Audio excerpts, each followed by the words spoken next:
पहले हैं, निश्चिंत रहते हैं, कोई दिक्कत नहीं। वो बड़े भाई अपना विचार करते रहते, जो भी भाजपा के पास देने के लिए बहुत कुछ है। अच्छा। घोषित कराना, 56 फुट की मूर्ति लगाना, उसे 20 करोड़ ऑडिटोरियम देना, भगवान राम के साथ निषाद राज की मूर्ति लगाना, अतिथि गृह बनाना निषाद राज के नाम से, एक निषाद के घर जाके चाय पीकर ये साबित करना कि पिछली सरकारों ने, अंग्रेजों मुगलों ने निषादों को दर्द दिया था। नमस्कार दोस्तों, मैं हूं राघवेंद्र। स्वागत है आप सभी का इन खबर पर। लोकसभा चुनाव सर पर है, टिकट बंटवारे की बारी है, पहली सूची जारी भी हो गई है और दूसरी की तैयारी है। इन्हीं सारे मुद्दों पर बात करने के लिए हमारे साथ योगी सरकार में मंत्री और निषाद पार्टी के मुखिया डॉक्टर संजय निषाद जी जुड़े हुए हैं। डॉक्टर साहब, जिस तरीके से सोशल मीडिया से लेकर हर जगह ये देखा जा रहा है कि कार्यकर्ता जिनको आप बड़े भाई के रूप में देखते हैं, कुछ नाराजगी निकलकर सामने आ रही है इस समय, क्या है? देखिए, भाई तो भाई होते हैं ना, और कुछ होता चलता रहता आपस में बातचीत, और कार्यकर्ता खड़ा बड़ा पार्टी करता है चुनाव लड़ने के लिए, लड़ने के लिए, तो चुनाव लड़ाता भी है, लड़ता है, जिसके लिए वो अपना पूरा जिंदगी दांव पर रखता है, जिस विचारधारा को फैलाकर अपने समाज को हिस्सेदारी दिलाना चाहता है, जो हमारे शोषित वंचित जिसकी आवाज़ हम बने हैं, तो अपने नेता के चाहता है कि हमारी पार्टी को भी वो प्लेटफार्म जिसको सबकी हिस्सेदारी मिले, उसी तरीके से हमें भी अवसर मिलना चाहिए, क्योंकि अवसर प्रदान हो, अवसर का लाभ मिले, अवसर के अनुसार अवसर के में हम भी खड़े रहें। तो उस अवसर लोकसभा का है कि जिस तरीके से 2022 में हमारे पास 11 विधायक हैं, 6 हमारे सिंबल के, 5 भारतीय जनता पार्टी, तो वो भी चूँकि पहले से 5 साल था कि 2019 में हम लोग अपने सिंबल को नई लोकसभा में पहुँचाए थे, तो जिस तरीके से अन्य दलों को अपने सिंबल पर लड़ने का अवसर मिला, उसी तरीके से निषाद पार्टी को भी अपने सिंबल पर लड़ने का अवसर है। उसके लिए कार्यकर्ता रहा है। 2019 में हम लोग आए कार्यकर्ताओं के सहारे, तो कार्यकर्ता चाहते हैं कि जिस तरीके से माननीय हमारे राष्ट्रीय अध्यक्ष जी माननीय मोदी जी को वादा करके आए कि हम उत्तर प्रदेश में 80 सीट जिताएंगे, तो हम लोगों ने 2022 में 11 हारी हुई सीटें लिया था, इसमें 9 सीटें हमने जीत में बदला और 5 इतिहास रचा था हमने, और 5 उनके से। तो हम चाहते हैं कि इस बार भी हम 80 की 80 सीटें जीते, हमारे लोगों की पहचान है, और इसके वजह से वो चाहते हैं कि हमारा सिंबल भी चला जाए, कोई भी सीट भारतीय जनता पार्टी दे दें और हम हर सीटों पर जीत में बदल दें। तो कार्यकर्ता चूंकि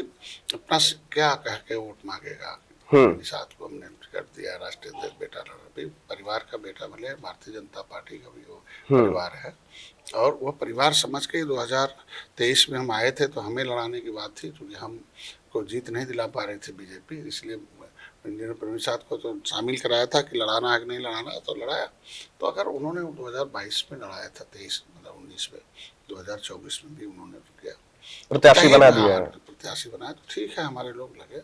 लेकिन चाहते हैं कि निषाद पार्टी का सिंबल पूरे प्रदेश में कहीं लड़े, जिससे कि हम पूरे प्रदेश के 80 के साथ साथ हिंदी भाषी क्षेत्र जो मध्य प्रदेश, राजस्थान है, छत्तीसगढ़ है, बिहार है, झारखंड है, दिल्ली है, और उत्तराखंड, हरियाणा, यहाँ भी निषाद पार्टी के लोग कार्यकर्ता पदाधिकारी है, तो हर जगहों पर वो मनोवेग से वोट डलवा के फिर से मोदी को चूँकि फिर से प्रधानमंत्री बनाने के लिए हम लोग संकल्प से पूरा करेंगे। बाकी वैसे इसलिए कार्यकर्ता थोड़ा संतुष्ट है, उनकी आवाज़ हम हैं, तो हमारे धर्म बनता है उनकी आवाज़ को शीर्ष नेतृत्व तक पहुँचाएं। निर्णय लेना माननीय गृह मंत्री, माननीय प्रधानमंत्री का, माननीय बंसल जी का, तो हम संदेश दे रखे हैं, इसीलिए अभी यहाँ के इंतजार कर रहे हैं कि जहाँ भी हो, क्योंकि भारतीय जनता पार्टी एक साथ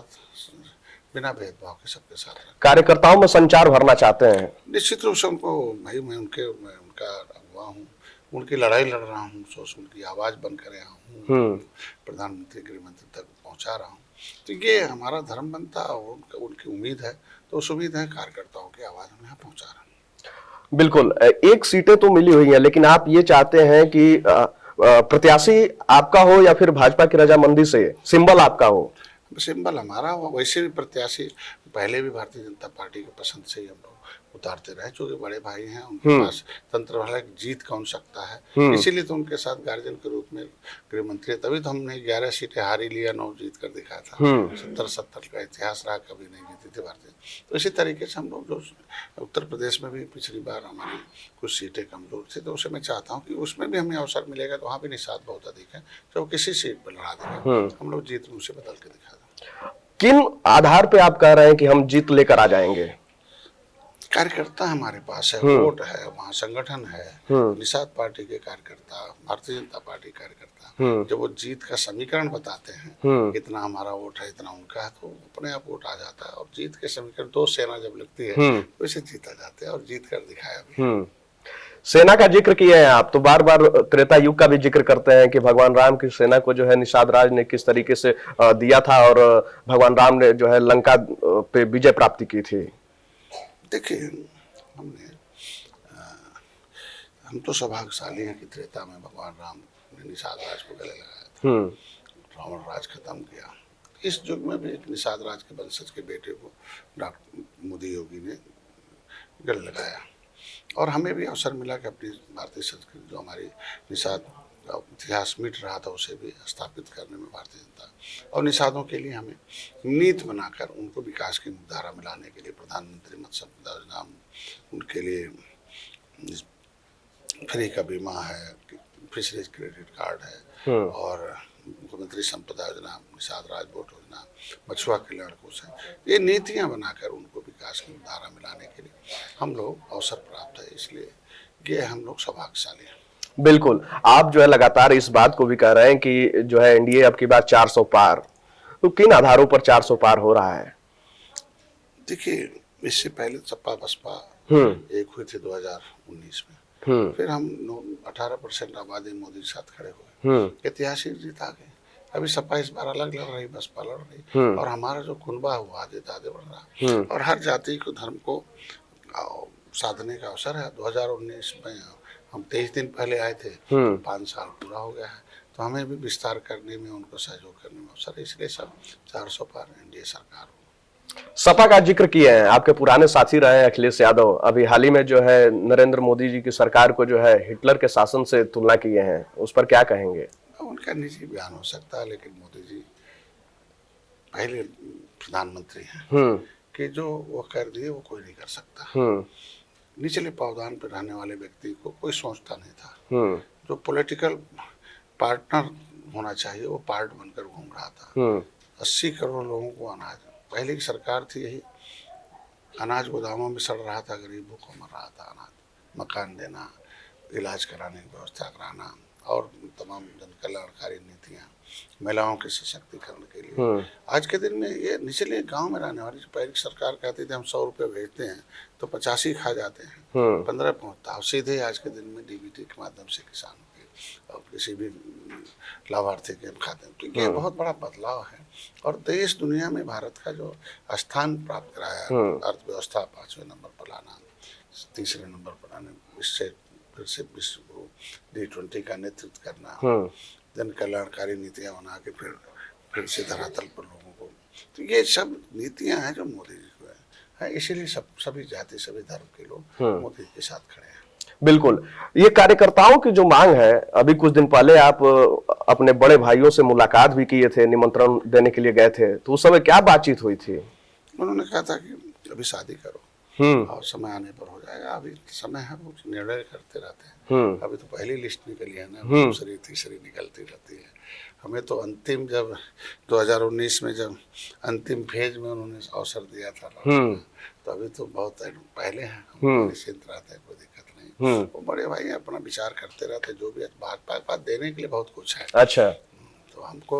वही कोई नहीं, वो हो सकता है कि बेहतर, हमसे अच्छा बेहतर सोचते हैं मोदी जी, अमित शाह जी, तो उसमें हम कोई टिप्पणी नहीं कर सकता। अच्छा, बिल्कुल, हमारा काम है संदेश पहुंचाना। यानी कि संदेश आपने पहुंचा दिया है, और बड़े भाई जो है वो छोटे भाई के बारे में सोच रहे हैं। सोचते नहीं तो शायद आज हम लोगों को, जातियों को सम्मान नहीं मिलता, शायद वो स्थान पहचान नहीं मिलती। आज कम से कम कोई केवटा मल्हावा नहीं कहता निषाद जी आज के दिन में निषाद राज किले को पर्यटक स्थल घोषित कराना, 56 फुट की मूर्ति लगाना, उसे 20 करोड़ ऑडिटोरियम देना, भगवान राम के साथ निषाद राज की मूर्ति लगाना, अतिथि गृह बनाना, निषाद राज के नाम से एक निषाद के घर जाके चाय पीकर ये साबित करना कि पिछली सरकारों ने, अंग्रेजों मुगलों ने निषादों को दर्द दिया था। घर बनवाना प्रधानमंत्री आवास से, उसको जो है उज्ज्वला गैस नहीं, इलाज नहीं है तो तुरंत आयुष्मान भारत कार्ड, उत्तर प्रदेश मछुआ कल्याण कोष स्थापित कराकर जो है एक मोदी योगी जी के द्वारा कि शिक्षा, स्वास्थ्य, रोजगार के लिए, महिलाओं के सशक्तिकरण के, घर बनाने के लिए, मैरिज हॉल के लिए, उनके स्किल डेवलपमेंट के लिए, तो हम उसकी 12 परियोजनाओं, ये सब जो है आज के दिन में सौभाग्यशाली है तब है जब बड़े भाई का कृपा है तब। और मैं तो अपने को अवगत हूँ कि आज के दिन में जो भी कभी मौका मिलता है तो मोदी जी और अमित शाह जी और योगी जी सम्मान बढ़ाने में कहीं कमी नहीं रखते हैं। बिल्कुल, भाइयों की जिक्र हुई है तो राजभर जी हाल ही में मंत्री बने हैं और जब जनता के बीच पहुंचे तो कह रहे हैं कि 25 रुपए का पीला गमछा लीजिए, उसके बाद दरोगा जी के को जब सामने जाएंगे तो आपके भीतर जो है राजभर दिखेंगे। अब उनका निजी बयान हो सकता है, उस पर हम नहीं करें, लेकिन पहले के सरकारों में ये परफेक्शन था कि जो राजनीतिक दल से जुड़े लोग होते थे उन्हें थाने और समूह पर सम्मान मिलता था, बाकी जनता को उस तरीके से लोग ट्रीट नहीं करते थे। अभी हम भी अपने पार्टी के कार्यकर्ताओं को जाते हैं, कहते हैं आप अपने पद और अपने टोपी डंडे और अपने जाओ, मैरून कलर का लेके जाए, निषाद राज बोलते हुए जाओ, तो निश्चित रूप से समझेंगे नहीं मैं सरकार के साथ हैं और इनके साथ कोई गलत भेदभाव न किया जाए। तो ये तो बात है, उनका निजी बयान करने यानी कि प्रभाव पड़ता है निश्चित रूप से। पहले की जो तमाम ऐसे अधिकारी कर्मचारी हैं जो अंदर से हाथी साइकिल हैं, पंजा है, ऊपर से कमल है, तो वो उनकी जो भावनाएं हैं निश्चित रूप से वो ऐसे कभी न कभी प्रदर्शित हो जाते हैं और योगी जांच कराते हैं, पकड़े जाते हैं तो कार्रवाई भी करते हैं। चलिए, बिल्कुल, आप चिकित्सा के क्षेत्र में भी रहे हैं, अभी राजनीति में है, 10 साल में पार्टी इतना लंबा सफर तय की है, ऊंचाइयों को छू रही है, दोनों का एक्सपीरियंस कैसा रहा? पहले मैं एक व्यक्ति का इलाज करता था और व्यक्ति जो भी देश में गरीबी है, बीमारी है, व्यवस्था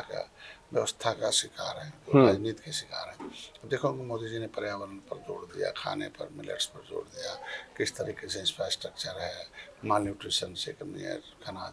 ये सारा चीज राजनीति की देन है। तो ये रोगियों की संख्या लगातार इसलिए बढ़ रही थी कि पिछली सरकारों की नीतियां गलत थी। नीति मतलब एक व्यक्ति का इलाज कर सकते हैं, लेकिन समाज जो गरीब है, समाज जो ये पीड़ित है, उसको न्याय दिलाने के लिए, उसको भी शक्तिशाली बनाने के लिए राजनीति में आना आवश्यक था कि मतलब राजनीति के जो शिकार हैं वो निर्बल हैं और राजनीति के हिस्सेदार हैं वो सबल हैं। तो इनको पॉलिटिकल पार्टनर बनाने के लिए लाया और पहले की सरकारें ने पार्ट बनाते थे, आज मोदी जी ने पार्टनर बनाने का काम कर रहे हैं, इसलिए राजनीति में आने का हमें अवसर। चलिए, बिल्कुल, जिस तरीके से जो आपके कार्यकर्ताओं का और जमीन से जो संदेश आ रहा है, उम्मीद करते हैं कि शीर्ष नेतृत्व के पास पहुंचे। आपने इन खबर को समय दिया, उसके लिए आपका बहुत बहुत धन्यवाद। Thank you.